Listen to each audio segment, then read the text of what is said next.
pembelajaran bahasa Indonesia. Menjelaskan arti kata sulit dalam teks non-fiksi. Keragaman bangsa Indonesia meliputi suku bangsa dan agama. Apakah kamu tahu arti dari keragaman? Saat membaca sebuah teks, kamu akan menemukan kata-kata sulit karena kamu tidak mengetahui artinya.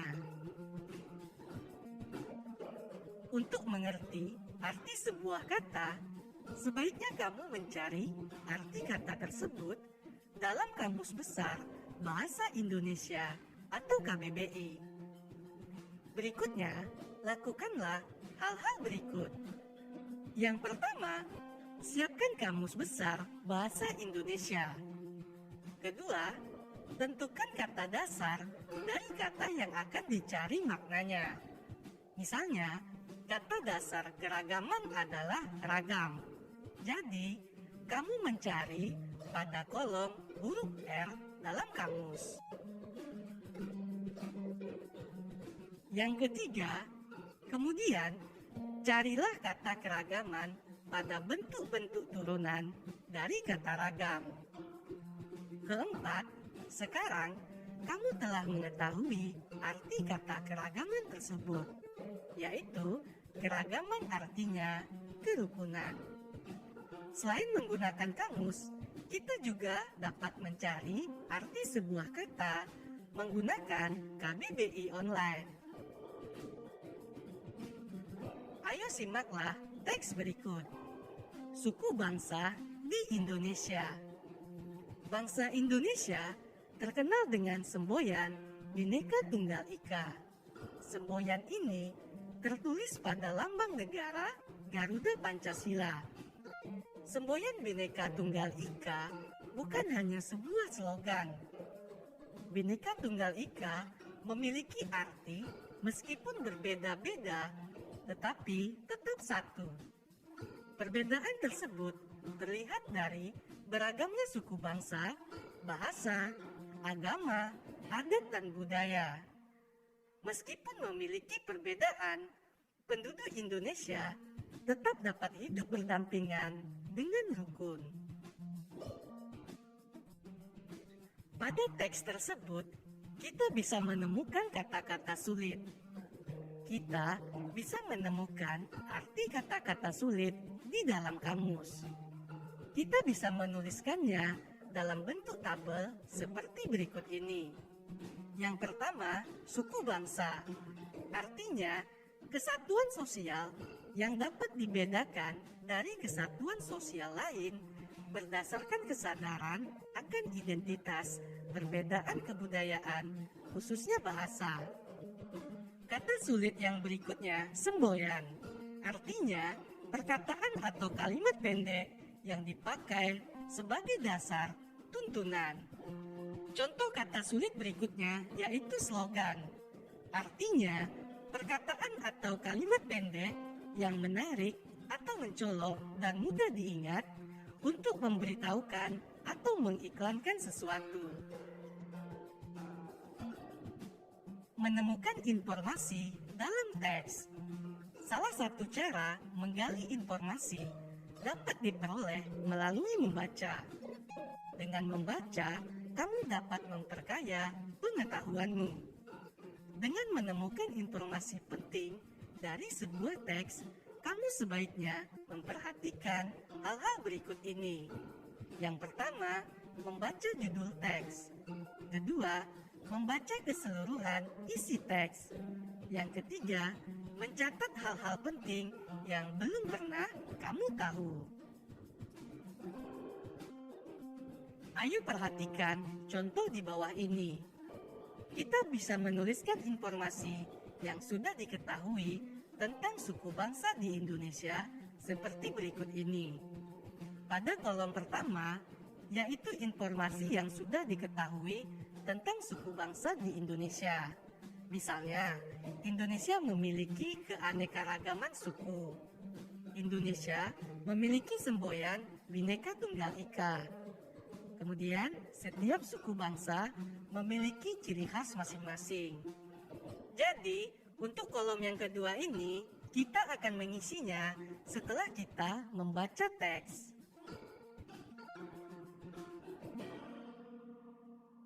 Sekarang, kita akan mencari informasi yang baru diketahui dari teks. Ayo simaklah teks berikut. Suku bangsa di Indonesia. Bangsa Indonesia terkenal dengan semboyan Bhinneka Tunggal Ika. Semboyan ini tertulis pada lambang negara Garuda Pancasila. Semboyan Bhinneka Tunggal Ika bukan hanya sebuah slogan. Bhinneka Tunggal Ika memiliki arti meskipun berbeda-beda, tetapi tetap satu. Perbedaan tersebut terlihat dari beragamnya suku bangsa, bahasa, agama, adat, dan budaya. Meskipun memiliki perbedaan, penduduk Indonesia tetap dapat hidup berdampingan dengan rukun. Selanjutnya paragraf kedua. Menurut sensus yang dilakukan Badan Pusat Statistik pada tahun 2010, Indonesia memiliki 1.331 suku bangsa. Suku terbesar di Indonesia yaitu suku Jawa. Suku Jawa merupakan gabungan beberapa suku di Pulau Jawa. Jumlah penduduk suku Jawa mencapai 40,2% dari penduduk Indonesia.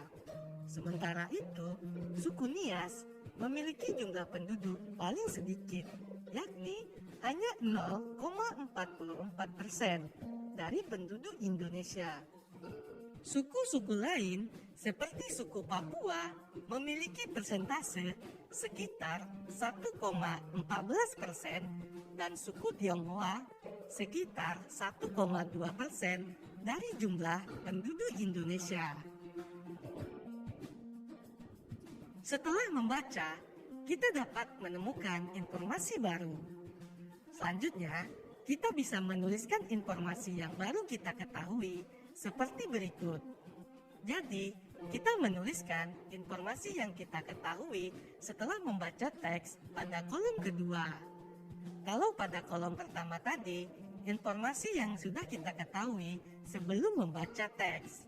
Nah, pada kolom kedua ini, informasi yang baru kita ketahui setelah kita membaca teks. Informasi yang pertama, Indonesia memiliki 1.331 suku bangsa. Informasi yang kedua, suku Jawa memiliki jumlah penduduk terbanyak. Informasi ketiga, jumlah penduduk paling sedikit adalah suku Nias. Menggali informasi teks melalui ide pokok.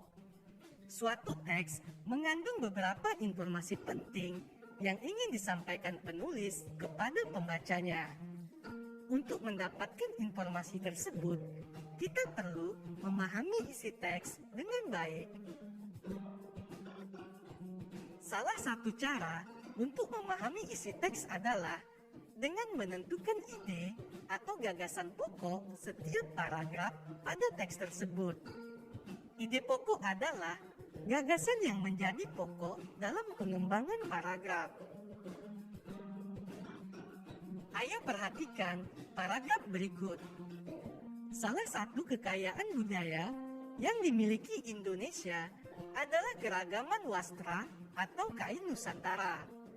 Beberapa jenis kain khas Indonesia bahkan sudah mulai dikenal dan diakui di mancanegara.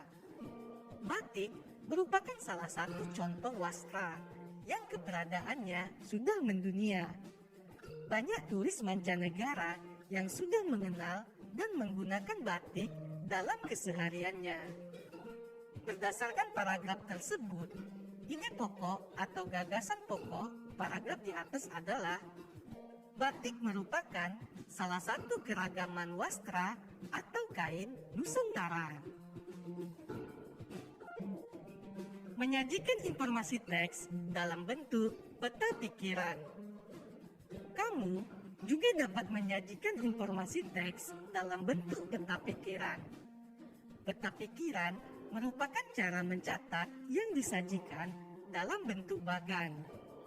Menyajikan informasi suatu teks menggunakan peta pikiran akan memudahkanmu dalam menyusun informasi penting dalam suatu teks. Menyampaikan informasi dari teks non-fiksi. Untuk menggali informasi dari suatu teks, ada beberapa hal yang perlu dilakukan, antara lain sebagai berikut. Yang pertama, bacalah teks dengan saksama. Kedua, tentukan topik dari teks non-fiksi tersebut. Ketiga, catatlah setiap informasi penting yang disampaikan. Keempat, rangkailah ide atau gagasan pokok yang sudah kamu temukan ke dalam satu paragraf.